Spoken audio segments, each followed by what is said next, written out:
आणि मग तुम्हाला गुमराह करून ठेवायचं सगळं. बाकी मार्गदर्शन सगळं झालेलं आहेच,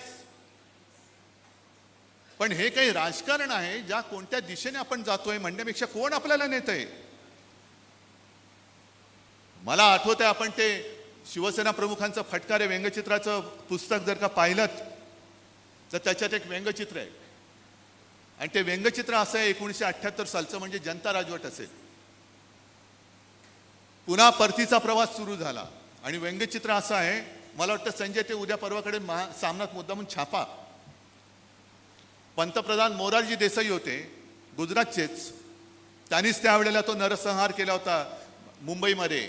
मराठी माणसावरती बंदुका चालवल्या होत्या. ते असे उताराकडे चाललेत आणि एक बोट धरले एका महिलेचं, त्याच्यावरती लिहिलेलं लोकशाही आणि पुन्हा परतीचा प्रवास, म्हणजे मोरारजी देसाई पंतप्रधान त्या लोकशाहीचं बोट धरून खाईमध्ये चाललेत. पुन्हा परतीचा प्रवास तिकडेच चाललेला आहे. तेच चित्र, तोच काळ तसाच्या तसा आज आहे की नाही एवढं मला तुम्ही सांगा. म्हणजे आपण जी काय अपेक्षा केली होती त्याही वेळेला अपेक्षा केली होती आणीबाणी नको म्हणून. ज्याने आणीबाणी लादली त्या इंदिराजींना संपूर्ण देशाने शिक्षा दिली, जरूर दिली. पण नंतर जनता पक्षाने जे काय देशाचे धिंडोडे वाट लावली, मग त्याच देशाने त्याच जनतेने पुन्हा इंदिराजींना पंतप्रधानपदी बसवलं. याचं कारण संधी दिली होती, पण संधीचं सगळं चिखल करून टाकलं, माती केली आहे. आणि त्या सगळ्या घडामोडीतनं आज जे आपल्याला हिंदुत्व शिकवत आहेत ते बाहेर पडले. बोगस जनता, आपलं भारतीय जनता पार्टी म्हणून. एकूण जर काहींची वाटचाल पाहिली तर खूप खोलामध्ये जाते.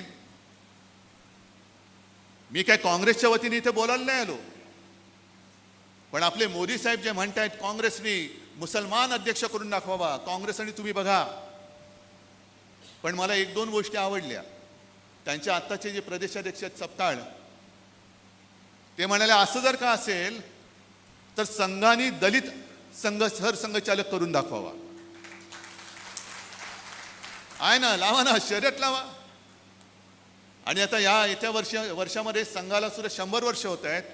काँग्रेसला किती वर्ष झाली? 125-150. मग साधा एक आपण हिशोब मांडूया. संघाचे आतापर्यंतचे सगळे सरसंघचालक, त्याच्यामध्ये कोण दलित होतं, कोण मुसलमान होतं, आणि काँग्रेसचे काढा आणि ठेवा लोकांसमोर. पण लोकांसांगे ब्रह्मज्ञान आणि स्वतः कोरडे पाषाण. अमित शहाजी, छत्रपती शिवाजी महाराजांना तुम्ही सांगून कोणी महाराष्ट्रापुरतं सीमित ठेवेल नाही. नाही, महाराष्ट्र सगळीकडे पोचलेले, जगाच्या कानाकोपऱ्यात पोचलेले. पण खरोखर तुम्हाला जर का त्यांच्याबद्दल आदर असेल तर शिवजयंतीला देशभर सुट्टी जाहीर करा. करा देशभर. आमच्या देशाचं दैवत. इकडे येऊन नुसते मतांसाठी छत्रपती शिवाजी महाराज की बोलू नका. देशभर पहिली सुट्टी जाहीर करा. आणि मी पूर्वी कधीतरी एकदा बोललो होतो, मी काल परवाकडे सहज संजय राऊतांशी बोलत होतो. संजय म्हणाले, अरे पहिल्या तुम्ही बोललेला, आपले उदयनराजे बोलले, आणि ते मला पटते, कारण मी सुद्धा ते पहिलं बोललो होतो. अरबी समुद्रामध्ये छत्रपती शिवाजी महाराजांचं भव्य स्मारक कधी होणार, कधी होणार, कधी कोण करणार, सुरुवात कधी करणार. मी स्वतः हजर होतो.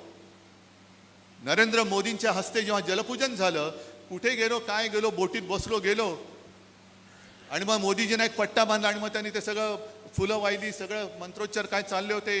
जलपूजन झालं. आम्हाला वाटलं आता फडणवीस बसले, 2-3 वर्षात स्मारक होईल. मध्ये आपलाही काळ गेला करोनामध्ये. पण अरबी समुद्रामध्ये स्मारक जर होत नसेल तर उदयनराजे बोलले ते बरोबर आहे की छत्रपती शिवाजी महाराजांपेक्षा राज्यपाल मोठे नाहीत, असूच शकत नाही. छत्रपती शिवाजी महाराजांच्या पेक्षा दुसरं कोणीच मोठा असू शकत नाही, होऊच शकत नाही. आणि राज्यपाल पद सुद्धा आता सर्वोच्च न्यायालयाने ताशेरे मारलेले आहेत तामिळनाडूच्या बाबतीत. आपल्या वेळेला सुद्धा कोश्यारी कसे वागत होते तुम्ही पाहिलेले आहात. काय ते राजभवन, काय त्यांचा थाट, कशाला पाहिजे. राज्यपाल पदाचा अवमान जर त्या खुर्चीवर बसणारी व्यक्तीच करणार असेल तर तिचा मान सर्वोच्च न्यायालयाने काय ठेवायला पाहिजे दाखवून दिलेलं आहे की काय करायचं. 3 महिन्याच्या आत तुम्ही याच्यावरती निर्णय घ्यायला पाहिजे.